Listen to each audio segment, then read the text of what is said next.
السلام علیکم ناظرین، ہم ضلع سرگودا کی تحصیل سہیوال کے ایک مشہور گاؤں نوشہرہ کھوکھرا میں ہیں۔ اس گاؤں کی ایک وجہ شہرت دستکاری ہے۔ آج سے 50 سال پیچھے جائیں تو زیادہ تر ضروریات زندگی کا سامان ہاتھ سے تیار کیا جاتا تھا۔ یہ گاؤں ان کاموں میں نہ صرف خود کفیل تھا بلکہ آس پاس کے دیہی علاقہ کے لوگ خوبصورت، معیاری اور عمدہ اشیاء تیار کروانے کے لیے نوشہرہ کھوکھرا کا رخ کرتے۔ مٹی کے برتن ہر موسم میں تیار ملتے۔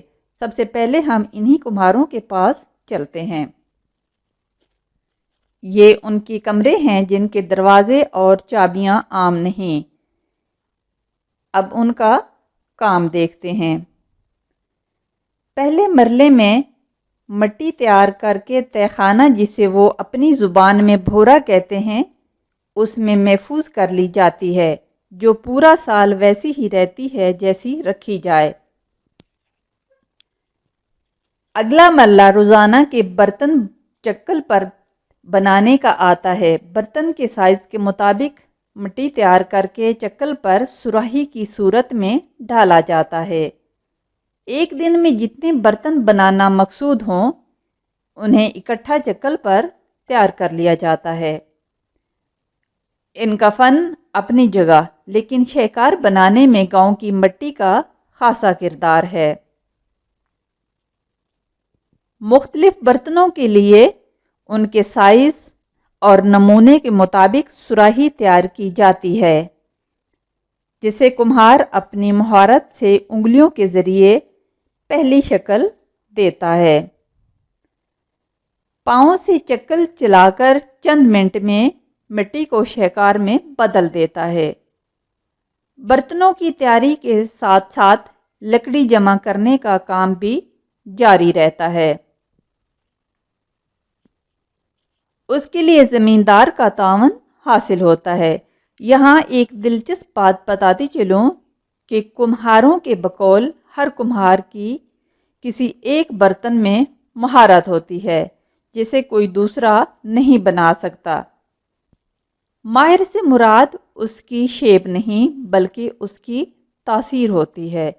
کسی کے گھڑے کا پانی زیادہ ٹھنڈا ہوتا ہے تو کسی کی کنال میں آٹا خراب نہیں ہوتا۔ اسی طرح بعض کے لوٹے اور ڈولے میں لسی کھٹی نہیں ہوتی۔ اس گاؤں کے برتنوں کی ایک مشترکہ خصوصیت یہ ہے کہ اجناس کا چھوٹا بیج ان کے چٹوروں میں کئی سال تک گھن سے بچا رہتا ہے اور پانی یا لسی کو زیادہ دیر تک ٹھنڈا رکھتے ہیں۔ دیکھتے ہی دیکھتے سراہی تیار ہو چکی ہے، جس کے کونے چکل پر ہی تیار کر لیے گئے ہیں۔ ایک چھوٹا سا کپڑے کا ٹکڑا لے کر اس کے کنارے کو خوبصورت بنایا گیا ہے۔ یہ ایک سراہی تیار ہو چکی ہے۔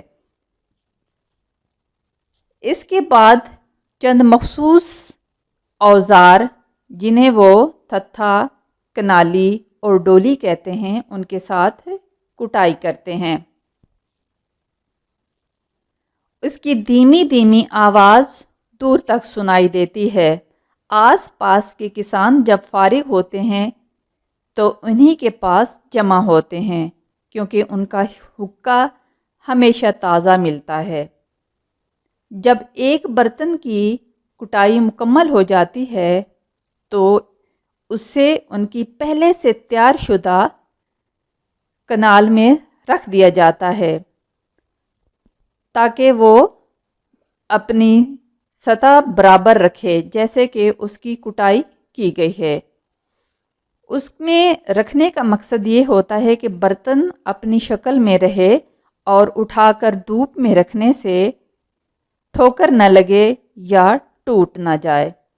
یہ لوگ اپنی روایات کے اتنے پابند ہیں کہ خرابی موسم یا بارش کی صورت میں کسی کو بلانا نہیں پڑتا، بلکہ لڑائی جھگڑے کے باوجود ایک دوسرے کی مدد کے لیے خود پہنچ جاتے ہیں۔ یہاں انسانیت کی ایک عظیم مثال ملتی ہے۔ جب سب برتن سوکھ کر تیار ہو جاتے ہیں تو ساتھ ہی پٹھیاں ہیں جنہیں وہ آمیاں کہتے ہیں۔ ایک بٹی کے لیے جب برتن تیار ہو جائیں تو آمیوں میں لکڑیوں کو ترتیب سے رکھا جاتا ہے کہ کتنے برتنوں کے لیے کتنی لکڑی ہونی چاہیے۔ برتنوں کو پکانے کے مرحلے میں سب کام اجتماعی ہوتا ہے، کیونکہ یہ فرد واحد کا کام نہیں، اس لیے بترتیب نمبر وار ہر ایک کے کام کو سب مل کر کرتے ہیں۔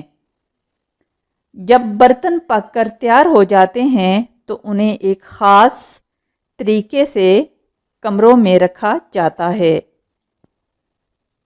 پھر رسی کے بورے میں ہر طرح کا ایک ایک برتن ڈال کر بورا بھرا جاتا ہے، جو گدھوں پر لاد کر آس پاس کے زمینداروں کو پہنچائے جاتے ہیں۔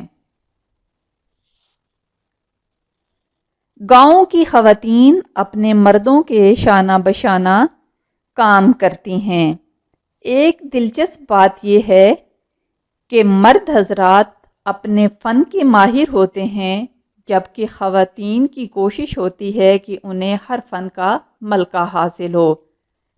اسی شوق اور لگن کی وجہ سے کسی حکومتی سرپرستی کے باوجود یہ لوگ خوشحال زندگیاں گزار رہے ہیں۔ اگر حکومتی سرپرستی مل جائے تو یہ دوسروں کے لیے بھی ترقی کی راہ ہموار کریں اور اپنا کام اپنے ہاتھ سے کرنے کی سنت بھی پوری ہو جائے۔